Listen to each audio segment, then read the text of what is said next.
ആയിരങ്ങൾ ഒരു കാരണവുമില്ലാതെ കൊല്ലപ്പെടുന്നത് ഇക്കാണുന്ന കടലിൻ്റെ അക്കരെ നോക്കിയാൽ കാണുന്ന ദൂരത്തുള്ള പലസ്തീനിലാണ്. ഞാൻ നിൽക്കുന്നത് ഇക്കരെ ജോർദാൻ്റെ മണ്ണിൽ. എനിക്ക് മുമ്പിൽ കാണുന്നതാണ് ചാവുകടൽ. സഹസ്രാബ്ദങ്ങൾക്ക് മുമ്പേ ദൈവകോപത്തിനിരയായ ഒരു ജനതയുടെ ഓർമ്മയാണ് ഈ കടലിന് പറയാനുള്ളത്.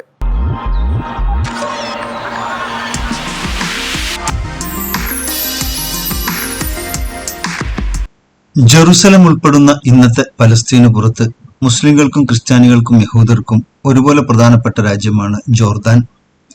മൂന്ന് മതങ്ങളും ബഹുമാനിക്കുന്ന പ്രവാചകനായ മൂസ എന്ന മോസസുമായി ബന്ധപ്പെട്ട സ്മാരകങ്ങളും ബൈസന്റൈൻ സാമ്രാജ്യവുമായി മുസ്ലിങ്ങൾ ചരിത്രത്തിലാദ്യം ഏറ്റുമുട്ടിയ മുഅത്ത യുദ്ധഭൂമിയും യഹൂദർ വിശുദ്ധമായി കണക്കാക്കുന്ന രാജാവിന്റെ പാതയും ജോർദാനിലാണുള്ളത്.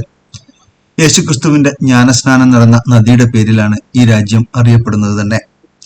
പ്രവാചകനായ മൂസ വാഗ്ദത്ത ഭൂമി നോക്കിക്കണ്ട നബോ പർവ്വതം സ്ഥിതി ചെയ്യുന്നതും ജോർദാനിലാണ്.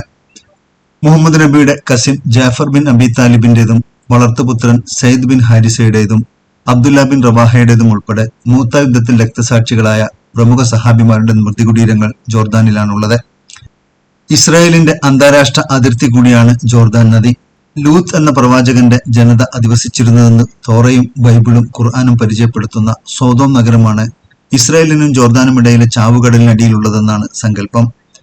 ദൈവകോപം ഇറങ്ങിയതെന്ന് വിശ്വസിക്കപ്പെടുന്ന ഈ കടലിനെയും ചരിത്രമുറങ്ങിക്കിടക്കുന്ന ജോർദാന്റെ തലസ്ഥാന നഗരിയായ അമ്മാനെ കുറിച്ചുമുള്ള വിശേഷങ്ങളാണ് ഈ ലക്കത്തിൽ ജേർണിസ്റ്റ് പരിചയപ്പെടുത്തുന്നത്. മേഖലയിലെ മറ്റെല്ലാ രാജ്യങ്ങൾക്കും എന്ന പോലെ സംഘർഷഭരിതമായ ഒരു ഭൂതകാലം ജോർദാനും ഉണ്ടായിരുന്നു. അറബ് രാജ്യങ്ങൾ കയ്യേറാനായി പടിഞ്ഞാറൻ രാജ്യങ്ങളുടെ പിന്തുണയോടെ സ്ഥാപിക്കപ്പെട്ട ഇസ്രായേലിന്റെ ഏറ്റവും വലിയ എതിരാളികളിൽ ഒരാളായിരുന്നു ആദ്യകാല ജോർദാൻ. ജോർദാന്റെ നിയന്ത്രണത്തിലുള്ള പ്രദേശങ്ങളാണ് ഒന്നിനു പുറകെ മറ്റൊന്നായി പല കാലങ്ങളിലായി ഇസ്രായേൽ കൈയടക്കിയത്. ഇന്നത്തെ വെസ്റ്റ് ബാങ്കും ഈസ്റ്റ് ജെറൂസലവും ഒക്കെ അതിൽ ഉൾപ്പെടും. 1994 അന്നത്തെ ഭരണാധികാരി ഹുസൈൻ രാജാവ് ഇസ്രായേലുമായി ഒപ്പുവെച്ച സമാധാന കരാറിന് ശേഷം അമേരിക്കയും പാശ്ചാത്യ രാജ്യങ്ങളും മിഡിൽ ഈസ്റ്റിലെ സുപ്രധാന സഖ്യകക്ഷിയായി ജോർദാനെ അംഗീകരിച്ചു. അമ്മാൻ നഗരത്തിലൂടെ സഞ്ചരിക്കുമ്പോൾ ബോംബുകളും പോർവിമാനങ്ങളും തീമഴ തീർക്കുന്ന ഒരു അയൽപ്പക്കം 50 കിലോമീറ്ററുകൾക്കപ്പുറം അവിടെ ഉണ്ടെന്ന് ഒരിക്കലും അനുഭവപ്പെടുന്നേയില്ല. അമ്മാനിലെ തിരക്ക് പിടിച്ച തെരുവുകളിൽ ജീവിതം പഴയ അതേ താളത്തിലാണ് ഒഴുകി നീങ്ങുന്നത്. ഈ നഗരജീവിതത്തിന്റെ സജീവമായ സാന്നിധ്യമാണ് മുസ്ലിങ്ങളും ക്രിസ്ത്യാനികളും. ഇരു സമുദായങ്ങളുടെയും ചരിത്രവും വർത്തമാനവും ഈ തെരുവുകളിൽ ഉറങ്ങിക്കിടക്കുന്നുണ്ട്. നഗരത്തിന്റെ പല കോണുകളിൽ നിന്നും പള്ളിമണികൾ മുഴങ്ങുന്നത് കേൾക്കാം. ബാങ്ക് വിളിക്കുന്നതിന് അല്പം മുമ്പേ മസ്ജിദുകൾ ലൗഡ് സ്പീക്കറുകളിലൂടെ വിശുദ്ധ ഖുർആൻ പാരായണം ചെയ്യുന്ന നഗരം കൂടിയാണ് അമ്മാൻ.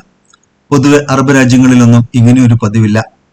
തിരക്കിനിടയിലും നഗരം അല്പസമയത്തേക്ക് നിശബ്ദമാകുന്ന കാഴ്ചയാണിത്. അറബ് ലോകത്ത് ഇന്നുള്ള ഏറ്റവും സജീവമായ പഴയ നഗരങ്ങളിലൊന്നാണ് അമ്മാനിലെ ഡൗൺ ടൗൺ. ഈജിപ്തിലെ ഖാൻ ഖലീലി മാർക്കറ്റ് പോലെ അറബ് ലോകത്തെ ഏറ്റവും സജീവമായ പഴയ നഗരങ്ങളിലൊന്നാണ് അമ്മാനിലെ ഡൗൺ ടൗൺ. കോഫി ഷോപ്പുകൾ അഥവാ ഷീഷ് ആണ് ഈ ഡൗൺ ടൗണിലെ പ്രധാന ആകർഷണങ്ങളിലൊന്ന്. റൂഫ് ടോപ്പിലാണ് ഇത്തരം ഷോപ്പുകൾ കൂടുതലും കാണാനുള്ളത്. ആളുകൾ വെറുതെ കാപ്പി കുടിക്കാൻ പോകുന്ന ഇടങ്ങളല്ല ഇത്. രാഷ്ട്രീയവും സാഹിത്യവും ഒക്കെ ചർച്ചയാകുന്ന സാംസ്കാരിക വേദികൾ കൂടിയാണ് കോഫി ഷോപ്പുകൾ. ഹുക്ക വലിക്കുക എന്നത് പൊതുവെ എല്ലാ അറബ് രാജ്യങ്ങളിലും കാണാനാവുന്ന ശീലമാണ്. ആളുകൾ കൂടിയിരിക്കുന്നിടത്ത് ഇത് അനിവാര്യമാണെന്നാണ് സുഹൃത്തായ മുഹമ്മദ് ഖനാൻ യാഗി പറയുന്നത്. എന്നെ അമ്മാൻ നഗരം ചുറ്റിക്കാണിക്കാൻ കൊണ്ടുപോയപ്പോൾ മുഹമ്മദിന്റെ കാറിൽ തന്നെ ഉണ്ടായിരുന്നു അവന്റെ ഹുക്ക. ചാവുകടൽ കാണാനെത്തുന്ന സഞ്ചാരികൾക്ക് വേണ്ടി ഹുക്കയൊരുക്കി കാത്തിരിക്കുന്ന തട്ടുകടകൾ പോലെയുള്ള ധാരാളം കോഫി ഷോപ്പുകളുണ്ട്. ഒട്ടക സവാരിയാണ് ഇവിടുത്തെ മറ്റൊരു പ്രധാന ആകർഷണം. ഈ കടൽ കാണാനായി അക്കരെ ഫലസ്തീന്റെ ഭാഗത്തുകൂടെയും സഞ്ചാരികൾക്ക് എത്തിച്ചേരാനാവും. ഒരൽപ്പം താഴേക്കിറങ്ങുമ്പോഴാണ് കടൽ തീരത്തെത്തുക. ഭൂമിയിലെ ഏറ്റവും ആഴം കൂടിയ പ്രദേശമായാണ് ചാവുകടൽ അറിയപ്പെടുന്നത്. ദൈവകോപം ഏറ്റുവാങ്ങിയ സോദോം നഗരി ഈ കടലിനടിയിലാണെന്നാണ് വിശ്വസിക്കപ്പെടുന്നത്. ഏറ്റവും ഉയർന്ന പ്രദേശത്ത് അധിവസിച്ച ആ ജനതയെ നാം ഏറ്റവും താഴ്ന്ന പ്രദേശമാക്കി മാറ്റി എന്നാണ് സോദോം ജനതയെക്കുറിച്ച് വിശുദ്ധ ഖുർആൻ നടത്തിയ പരാമർശം. സമുദ്രനിരപ്പിൽ നിന്നും 430 മീറ്റർ താഴ്ചയിലാണ് കടലിനടിയിൽ ഈ നഗരമുള്ളത്. ഭൂമിയിൽ നിന്നുള്ള ഏറ്റവും താഴ്ചയേറിയ പ്രദേശവും ഇതുതന്നെയാണ്. ലൈംഗിക അരാജകത്വമായിരുന്നു അവരെ ദൈവകോപത്തിനിരയാക്കിയതെന്നാണ് ബൈബിളും ഖുർആനും തോറയും പറയുന്നത്. ഈ നഗരത്തിൽ ജീവിച്ച ജനങ്ങളുടെ ശീലങ്ങളിൽ നിന്നാണ് ഗുദഭോഗം എന്ന വാക്കിന് ഇംഗ്ലീഷ് ഭാഷയിൽ സോഡോമൈസ് എന്ന പേരുണ്ടായത്. സാധാരണ ഉള്ളതിനേക്കാൾ 10 മടങ്ങ് ഉപ്പിന്റെ അംശമുള്ള ഈ കടലിൽ നീന്താൻ അറിയാത്തവർക്കും ധൈര്യമായി ഇറങ്ങാം. ഒരിക്കലും മുങ്ങിപ്പോകില്ല. ഞാനിവിടെ എത്തുമ്പോൾ ബ്രിട്ടീഷ് പൗരനായ ആസിഫ് മുഹമ്മദ് എന്ന പാകിസ്ഥാനി ഡോക്ടറും ഒരു ഫിലിപ്പൈൻ യുവതിയുമാണ് കടലിൽ പൊങ്ങിക്കിടന്ന് ഈ അത്ഭുതം പരീക്ഷിക്കുന്നുണ്ടായിരുന്നത്. ഈ ഉപ്പുവെള്ളത്തിലെ കുളി മാത്രമല്ല, കടൽക്കരയിൽ നിരവധി മഡ്ബാത്ത് കേന്ദ്രങ്ങളുമുണ്ട്. ചർമ്മരോഗങ്ങൾക്ക് ഏറെ ഫലപ്രദമാണത്രേ ഇവിടുത്തെ മണ്ണ് തേച്ചുള്ള കുളി. ഇങ്ങോട്ടേക്ക് വന്ന അതേ റോഡിലൂടെ തന്നെയാണ് കിങ് ഹുസൈൻ പാലം കടന്ന് ഇസ്രായേലിന്റെ ചെക്ക് പോസ്റ്റായ ജെറീക്കോയിലേക്ക് പോകേണ്ടത്. അപ്പുറത്ത് ഗസ കത്തിയെരിയുന്ന ദിവസങ്ങളിലായിരുന്നു ഞാൻ ഈ കടൽക്കരയിൽ ചെന്നത്. അന്നത്തെ കണക്കിൽ ഇസ്രായേൽ കൊന്നൊടുക്കിയ സ്ത്രീകളും കുഞ്ഞുങ്ങളും ഉൾപ്പെടെയുള്ളവരുടെ എണ്ണം 45,000 കവിഞ്ഞിരുന്നു. ഇസ്ലാമിക ക്രൈസ്തവ യഹൂദ സങ്കല്പങ്ങൾ ഒരുപോലെ വിശ്വസിക്കുന്നത് സോദോം നഗരി ചാവുകടലിനടിയിലാണ് എന്നാണ്. അതിൻ്റെ യാഥാർത്ഥ്യം എന്തായിരുന്നാലും ഈ കടലിൻ്റെ അങ്ങേക്കരയിൽ കാണുന്ന ഭാഗങ്ങളാണ് ഇന്നത്തെ ഫലസ്തീൻ്റെ വെസ്റ്റ് ബാങ്കിൽ പെടുന്ന പ്രദേശങ്ങൾ. ഗസയാണ് അതിൻ്റെ മറുഭാഗത്ത് നമുക്ക് കാണാൻ കഴിയുന്നത്. ഞാനിപ്പോൾ നിൽക്കുന്ന ഈ ഭാഗം ജോർദാൻ്റെ കരയിലാണ്, അതായത് ഫലസ്തീനിൻ്റെ ഇങ്ങേ ഭാഗത്താണ്.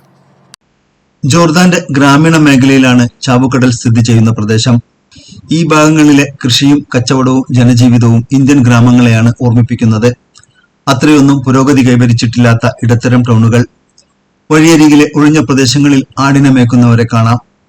അമ്മാൻ നഗരം എത്തുന്നതുവരെയും ഇത്തരം കാഴ്ചകൾ തുടർന്നുകൊണ്ടേയിരുന്നു. ഡൗൺ ടൗണിലെ വിഖ്യാതമായ റോമൻ സ്റ്റേഡിയം കാണാനാണ് ഞാനും മുഹമ്മദും ഇപ്പോൾ ചാവുകടലിൽ നിന്നും തിരികെ പോയിക്കൊണ്ടിരിക്കുന്നത്. അമ്മാൻ നഗരത്തിലേക്ക് പ്രവേശിച്ചു കഴിഞ്ഞാൽ റോഡിനിരുവശത്തും അറബ് സാംസ്കാരികതയുടെയും പോയ കാലത്തെ വിവിധ രാജവംശങ്ങളുടെയും നിരവധി സ്മാരകങ്ങൾ കാണാനുണ്ട്. അതിലൊന്നാണ് നിംഫിയം.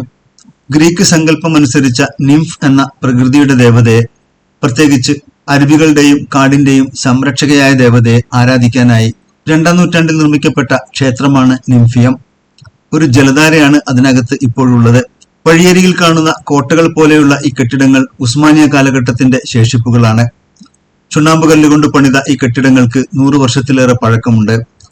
ജബലമ്മാൻ, കിങ് ഫൈസൽ, റെയിൻബോ മുതലായ തെരുവുകളിലെല്ലാം തന്നെ വളഞ്ഞ മട്ടിലുള്ള കമാനങ്ങളും മരത്തിന്റെ വാതിലുകളുമുള്ള ഈ കടകൾ കാണാനാവും.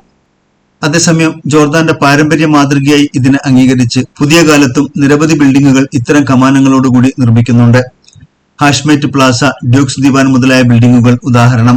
ആധുനിക കെട്ടിട നിർമ്മാണ രീതികൾ പകർത്തിവെച്ച തെരുവുകളേക്കാൾ കൂടുതൽ സഞ്ചാരികൾ കാണാനെത്തുന്നത് ഡൗൺ ടൗണിലെ ഈ പഴഞ്ചൻ മാർക്കറ്റുകളാണ്. അമ്മാനിലെ ചരിത്രപ്രധാനമായ കേന്ദ്രങ്ങൾ ഈ തിരക്കേറിയ റോഡിന്റെ ഇരുവശത്തുമായാണ് സ്ഥിതി ചെയ്യുന്നത്. അക്കൂട്ടത്തിലെ ഏറ്റവും പ്രധാനപ്പെട്ട ഒന്നാണ് റോമൻ സ്റ്റേഡിയം. റോമൻ ഭരണകാലത്ത് മതപരവും സാമൂഹികവുമായ ചടങ്ങുകളുടെ പ്രധാന വേദിയായിരുന്നു 6000 പേർക്ക് ഇരിപ്പിട സൗകര്യമുള്ള ഈ സ്റ്റേഡിയം. ഇതിന്റെ ഏറ്റവും താഴെ മധ്യഭാഗത്ത് നിന്ന് സംസാരിക്കുമ്പോൾ ഏറ്റവും മുകളിൽ ഇരിക്കുന്നവർക്ക് പോലും കൃത്യമായി കേൾക്കാൻ കഴിയുന്ന നിർമ്മാണ ചാതുരിയാണ് ഈ സ്റ്റേഡിയത്തിൻ്റെത്. ഒരു വലിയ മല തുരന്നാണ് ഈ സ്റ്റേഡിയം നിർമ്മിച്ചിട്ടുള്ളത്. കാണികൾക്ക് സൂര്യപ്രകാശം മുഖത്തേൽക്കാത്ത രീതിയിൽ വടക്ക് കിഴക്കൻ ദിശയിലാണ് സ്റ്റേഡിയത്തിലെ ഇരിപ്പിടങ്ങൾ സജ്ജീകരിച്ചിട്ടുള്ളത്. പുരാതന കാലത്ത് ഫിലാഡൽഫിയ എന്നറിയപ്പെട്ട മധ്യപൂരസ്ത്യൻ മേഖലയിലെ പ്രധാന നഗരമായിരുന്നു അമ്മാൻ. റോമൻ ചക്രവർത്തി അന്റോണിയസ് പയസിന്റെ കാലത്ത് ക്രിസ്തബ്ദം 138-161 കാലത്ത് നിർമ്മിക്കപ്പെട്ട ഈ സ്റ്റേഡിയം പിൽക്കാലത്ത് നാമാവശേഷമായി മാറിയെങ്കിലും 1950കളിൽ ജോർദാനിയൻ സർക്കാർ അതിനെ പുനർനിർമ്മിച്ചതാണ് നമ്മളിപ്പോൾ കാണുന്നത്. സ്റ്റേഡിയത്തിനും നിംഫിയത്തിനുമിടയിൽ ഇപ്പോഴുള്ള കെട്ടിടങ്ങൾ നിൽക്കുന്നിടത്ത് വിശാലമായ മൈതാനമായിരുന്നു പണ്ടുകാലത്തുണ്ടായിരുന്നത്. ഈ കയ്യേറ്റങ്ങളിൽ ചിലത് മാത്രമാണ് ജോർദാൻ സർക്കാരിന് ഒഴിപ്പിച്ചെടുക്കാനായത്. ആദ്യകാല അറബ് വിപ്ലവകാരികളിൽ ഒരാളും ജോർദാനിലെ അബ്ദുള്ള 1-ാമൻ രാജാവിന്റെ മുത്തച്ഛനുമായ ഷെരീഫ് ഹുസൈൻ അലിയുടെ പേരിലുള്ള ഹുസൈൻ മസ്ജിദാണ് ഡൗൺ ടൗണിലെ മറ്റൊരു കാഴ്ച. വൈകുന്നേരങ്ങളിൽ കുടുംബങ്ങൾ ഒത്തുചേരുന്ന ഈ മസ്ജിദിന്റെ അങ്കണം ബഹളമയമായ നഗരമധ്യത്തിലെ അത്ഭുതകരമായ ഇടങ്ങളിലൊന്നാണ്. ചുറ്റിലും റോമൻ കാലഘട്ടത്തിലെ സ്മാരകങ്ങൾ സ്ഥിതി ചെയ്ത ഡൗൺ ടൗണിൽ ഇസ്ലാമിക കാലഘട്ടവുമായി ബന്ധപ്പെട്ട് ഉണ്ടായിരുന്ന ഏക സ്മാരകമായിരുന്നു പഴയ ഉമയ്യദ് മസ്ജിദ്. നൂറ്റാണ്ടുകൾക്ക് മുമ്പേ തന്നെ അത് നാമാവശേഷമായി മാറിയിരുന്നു. നഗരത്തിന്റെ ഗതകാല പ്രൗഢിയുടെ ഓർമ്മയായ ആ പഴയ മസ്ജിദിന്റെ സ്ഥാനത്താണ് 1924 ഇപ്പോഴത്തേത് പണി കഴിപ്പിച്ചത്. ഉസ്മാനിയ കാലഘട്ടത്തിൽ നിന്നും ഹാഷിമേറ്റ് രാജവംശത്തിലേക്കുള്ള ഭരണമാറ്റത്തിന്റെ പ്രതീകം കൂടിയായിരുന്നു ഇത്.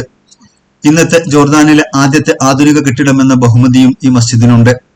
സുന്നി ഇസ്ലാം മതസങ്കല്പങ്ങൾക്ക് ഭൂരിപക്ഷമുള്ള ഈ രാജ്യത്ത് പ്രവാചകന്റെ വംശപരമ്പരയിൽപ്പെട്ട ഹാഷിം കുടുംബമാണ് ഭരണാധികാരികൾ.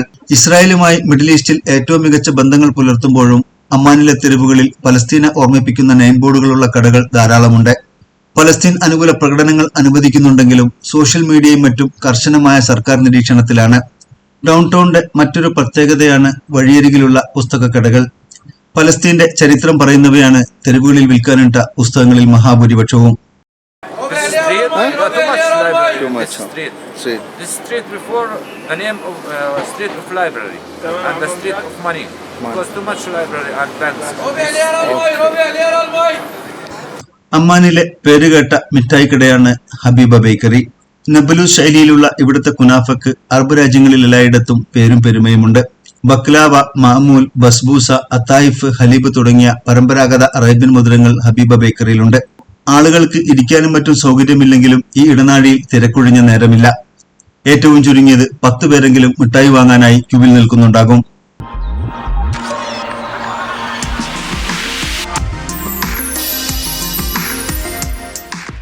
മാനവികതയുടെ പിന്നിട്ട ചരിത്രവും വിവിധ സമൂഹങ്ങളുടെ സാംസ്കാരിക സവിശേഷതകളും പരിചയപ്പെടുത്തുന്ന ജേർണിസ്റ്റ് യാത്രകളുടെ മുൻലക്കങ്ങൾ കാണാനും പുതിയവ യഥാസമയം നിങ്ങളിലേക്കെത്താനും ഞങ്ങളുടെ ചാനൽ സബ്സ്ക്രൈബ് ചെയ്യൂ.